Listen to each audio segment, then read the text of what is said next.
Halo, apa kabar semuanya? Jadi ada film yang judulnya Dream.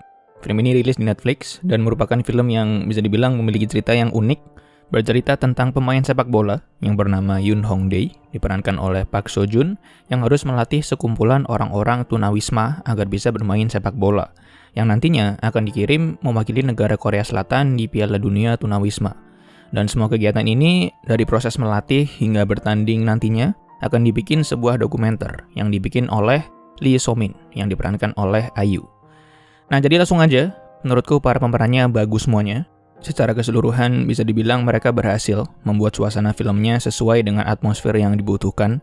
Jadi misalnya lagi dibutuhkan untuk ceria, ya terasa ceria. Ketika adegannya membutuhkan untuk komedi, ya mereka berhasil menyampaikan kelucuannya. Dan begitu pun juga ketika harus serius, juga akan terasa keseriusannya dari para pemerannya. Dan aku juga suka dengan dinamika antara Park Seo Joon dengan IU. Dinamika ketika mereka berdua muncul bisa dibilang cukup menyenangkan. Ya walaupun memang mungkin juga karena fokus utama filmnya secara cerita bukan tentang kedua karakter tersebut ya. Jadinya ya bisa dibilang hampir sebagian besar adegan atau momen yang muncul yang ada mereka berdua sekaligus. Jadinya tidak benar-benar terasa penting atau sangat mengesankan yang bikin keinget setelah selesai nonton. Tapi hal ini pun aku rasa bukan masalah dari acting mereka ya. Karena seperti yang tadi aku bilang, semuanya berperan dengan baik, terutama ya kedua pemeran utamanya ini, mereka bagus banget. Nah tapi justru walaupun para pemerannya bagus semuanya, yang mana memang merupakan salah satu aspek yang sangat bisa dinikmati di film ini, tapi satu hal ini menurutku benar-benar mempengaruhi bagaimana perasaan kita ketika nonton filmnya, yaitu masalah cerita. Pertama-tama, sebenarnya film ini temanya adalah komedi. Jadi aku nggak akan terlalu terganggu lah dengan cara presentasi para karakternya yang terkesan komikal atau agak berlebihan gitu. Karena lagi-lagi, filmnya komedi. Dan biasanya kan film komedi kayak gini juga akan memainkan majas. Dan salah satunya ya hiperbola, yang mana adalah melebih-lebihkan sesuatu. Jadi bisa dibilang hal itu nggak masalah sama sekali. Apalagi pertumbuhan karakternya juga ada untuk beberapa karakter ya. Jadi karakterisasinya secara keseluruhan oke lah bisa dibilang.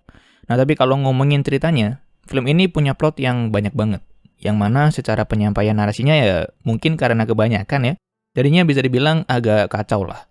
Kayak karakter Yoon Hong Dae yang pemain bola, yang ternyata punya masalah dengan ibunya, yang ternyata ibunya juga punya masalahnya sendiri, yang berujung ke pengambilan keputusan ibunya yang jadi kacau, yang berpengaruh juga terhadap mental serta sifat anaknya, yang jadinya bikin anaknya juga tidak mengambil keputusan dengan baik, dan berpengaruh juga ke kehidupannya pada akhirnya. Dan seterusnya dan seterusnya. Nah dari situ aja kan kedengarannya aja udah rumit gitu ya. Yang sayangnya semua hal itu juga tidak disampaikan dengan rapi di film ini. Apalagi belum ngomongin masalah karakter-karakternya yang lain, yang punya latar belakang dan masalahnya masing-masing. Nah sedangkan karakternya kan banyak banget, sehingga akan terasa sekali bahwa film ini seperti bingung dalam menyampaikan ceritanya. Seperti contoh, kita akan sering sekali dikasih satu cerita, misalnya ngomongin ibunya yang memiliki masalah, adegannya akan ngasih informasi tersebut ke kita. Entah itu lewat obrolan ataupun mungkin kemunculan karakter ibunya itu sendiri.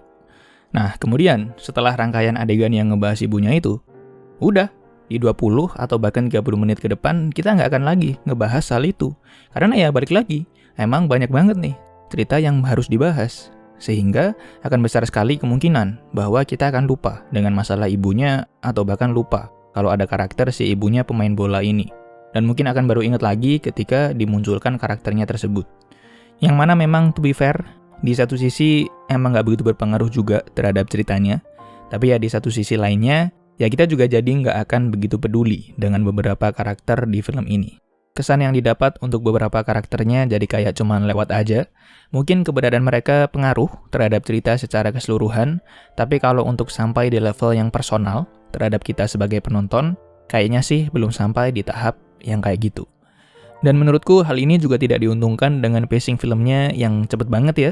Bahkan untuk adegan dialog antar karakter aja rasanya cepat sekali. Baru ngomong 1-2 kata udah ganti angle.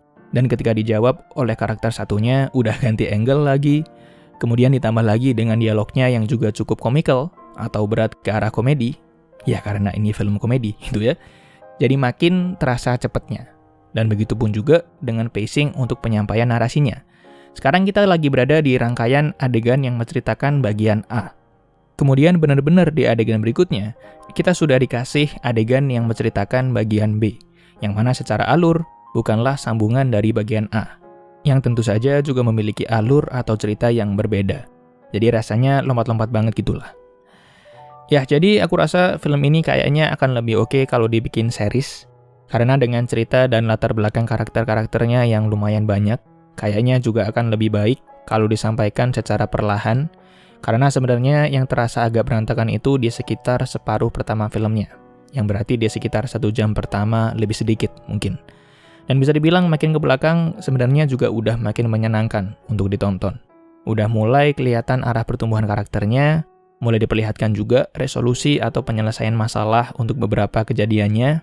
Ya walaupun memang masih semi-semi agak terjawab dan tidak gitu ya.